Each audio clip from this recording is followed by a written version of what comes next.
What is up, people of the internet? It is me, Real American, back in with a new video. And today, it is time that we discuss the 2024 United States presidential election and answer the simple question: will Donald Trump, and can he, win the popular vote?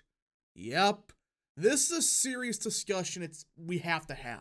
And I know many people in the comments down below are going to say, oh my god, you're coping, this isn't going to happen, yada yada. Well, first of all, I ain't saying he will, alright? That's not what I'm saying at all. Or I'm not saying that this couldn't change, alright? It absolutely can change. We're what, June of 2023?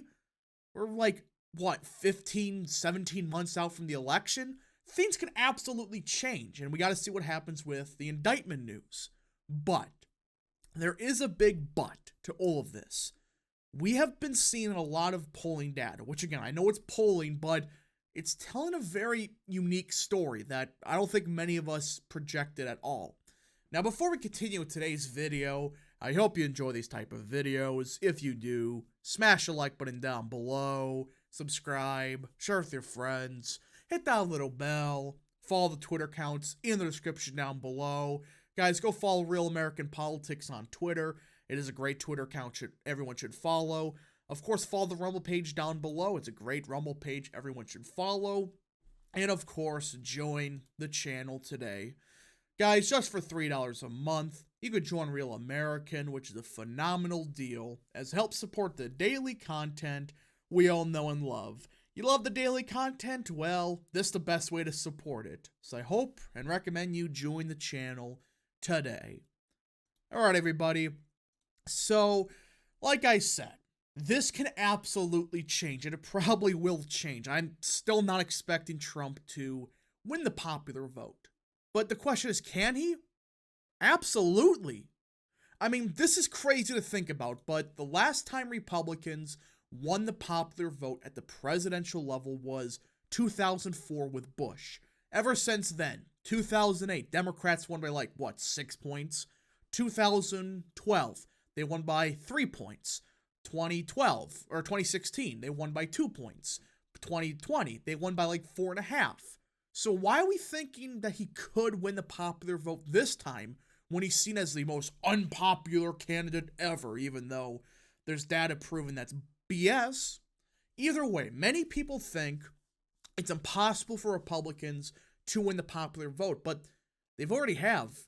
Not the presidential level, but congressionally. They've won the popular vote in 2010. They won in 2014, won in 2016. Hell, they won it last year by 3 points in a Biden +4 electorate.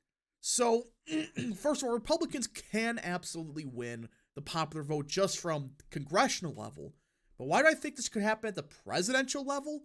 Well, we all know the polling has been egregiously bad. I mean, last year predicted a red wave.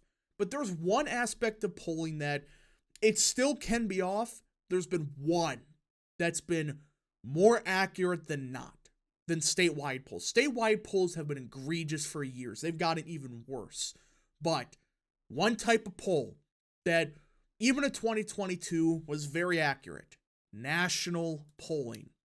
I mean, remember, RCP had the Republicans winning the generic ballot by 3.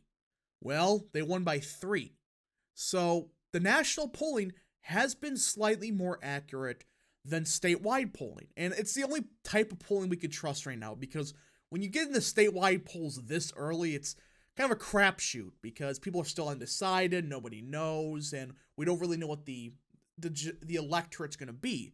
Nationally, we can kind of predict very far out because usually it's not very much big changes with the national electorate that much for a presidential election, so it kind of evens out. And that's why national polling tends to be a bit more accurate. Still not the best in the world. But look at this. Trump is currently beating President Biden by 2 in the RCP aggregate. By 2. And reminder, this is very early on. Absolutely. It can change. It probably will change. But look at the same time when Trump was an incumbent in 2020, back in early 2019, middle of June of 2019. Not once, even as an incumbent, did Trump get within not even 2 points, except for this one Emerson poll. Rest of this, he was losing by double digits. This is the highest he's ever polled in the RCP aggregate, which is 2 points. The highest he's ever done. And even in the Biden victory polls, they're only Biden +3, Biden +2, Biden +2. And again, I know this is kind of outdated because the indictment news, but guess what? Even with this supposedly record low favorability, Trump is doing better than he did in 2020. Remember, Trump lost the popular vote by 4.5. And guess what? He only lost the election, in quotations, by what? 40,000 votes? Look at this. If he would have won Georgia, Arizona, Wisconsin, he would have won. He would have won the election. Just those 3 states, it would have been game over. And Biden only won it by what? 1/4 point? 1/3 point? 1/2 point? You see this? You had Pennsylvania by only a point. If Trump would have done a point better nationally, which, again, when you look at the national stuff, it doesn't always mean a state will exactly swing a full point. But let's just say, for argument, he did a point better. Well, mathematically, if the entire country swung the exact same, that would have given him Wisconsin, Arizona, and Georgia. That would have given him the presidency. Now imagine if you would have won by 5, not 5, but if you won by 1, which is 5 points better than our timeline. Well, according to this math, he would have picked off Nevada, would have probably won Michigan. And he probably would have gotten Nebraska second, Minnesota, and New Hampshire within striking distance. And this map here, right here, this is of 2020. This is how every state voted compared to the rest of the country. So for example, the state of Florida, it voted like 7, 8 points right of the country. So did North Carolina, or like 5 or 6. But look at all the other swing states: Wisconsin, Michigan, Pennsylvania, Georgia, Arizona, Nevada. They all voted to the right of the country. And guess what? If Trump does 2 or 3 points better in 2024 than he did in 2020, there's a really strong chance he wins re-election, potentially picking off all of these states. But 2022 did show us there is a lot of people moving from Wisconsin and Michigan and Pennsylvania to the state of Florida. Absolutely, that's true. I'm not denying that. However, there is a big however.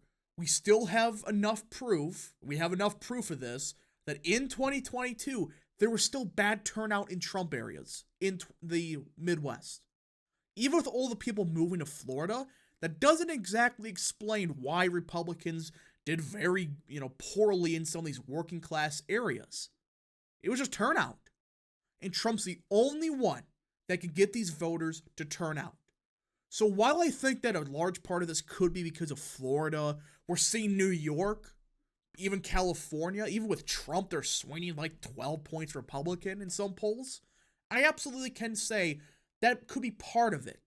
But you cannot just say, oh, in none of these swing states, none of them are, going to swing towards Trump. None of them. Let's just say Trump wins he loses the popular vote by 1, right? He gets a presidency. But guess what? In the polling right now, he's up by 2. If Trump won the popular vote by 2, Texas would be basically safe. We're going to just use margin-wise for this. Just as an example, this can change. I'm not saying it won't. I predict based on probability, but Texas would be safe. So would Florida, so would North Carolina, margin-wise. Maybe like New Mexico is like likely, or something like that. But the rest of these states, Trump would probably carry Wisconsin, probably carry Pennsylvania. Guess what? In that scenario, he needs 1 state. And probably our best bet's Nevada, which has been trending Republican for years. And let's give him Arizona, right? He wins Arizona, he wins Georgia. Let's say Virginia's closer. And let's say Trump picks off Michigan. and New Hampshire's a bit closer. Absolutely, this could be 2020, and of course, Nebraska's second probably flips either way. But either way, if Trump wins a popular vote by 2, this is probably what the map would look like. Something very similar, probably Georgia even a bit more Republican than we originally expected. But either way, if Trump wins the popular vote, he's going to be the next president. Barring, like, all the swings happens just in Florida. And I guarantee you it won't. Sure, a large part of it probably will be just like a state like Florida. But a state like Wisconsin, there are many Trump voters that still haven't fled the state yet. They haven't. And the amount of people that have fled Wisconsin and even Pennsylvania, that's a bit overstated. People make it sound like it's 500,000 people. States like New York, yeah, but Wisconsin and Pennsylvania, not so much. So absolutely, Trump can win the popular vote. Is it going to happen? I don't know. But the polling that had Trump, again, Trump is one of the biggest overperformers of any poll. We've seen this 2016 and 2020. If the same trends happen in 2024, he probably wins in a blowout. I don't think it will, but that's what the current trends say. We just got to see what happens, but it is very fascinating to see. Trump is so far win the popular vote. But a lot of these undecideds, they're probably going to break for Biden. A lot of them are liberal-leaning, younger minorities. That's what they are. But even then, it's like, do you expect every single one of them to vote Biden? There will be a substantial third-party vote. If we just got to see what happens, though. But so far, he is vastly overperforming his numbers when he was president. Anyways, folks, thank you so much for watching. If you did enjoy this video, smash the like button down below, subscribe, share with your friends, hit that little bell, follow the Twitter accounts in the description down below, and of course, join the channel today. Thank you so much. Godspeed to all of you.